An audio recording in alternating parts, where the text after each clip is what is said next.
This method describes the creation of a water bridge and its activation as a water fiber. The water fiber has no cladding material and is freely floating in air. The significance of the water fiber is that it co-confines capillary and electromagnetic waves and therefore opens a new playground for research in the interactions between light and liquid wall devices.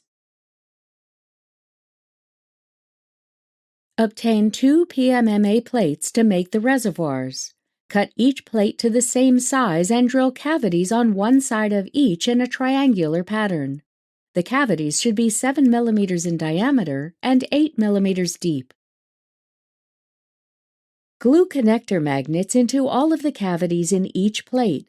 When done, turn the plates over so the magnets are on the bottom. Next, create a pipette clamp for each plate. For a clamp, cut a piece of PMMA and glue 2 magnets to match the magnets of a reservoir. Make an electrical connector for each plate by wrapping magnets in metallic foil.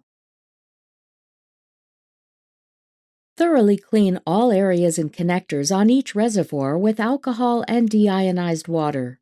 Blow dry the surfaces with nitrogen. Cover the water reservoirs and all clamps with PTFE tape to avoid leaks. Now mount one reservoir on a 5 degree of freedom micro-positioning stage. For imaging, position the 2 reservoirs under an optical microscope with a far-field objective. Behind each reservoir, set up optical fiber clamps on linear translation stages.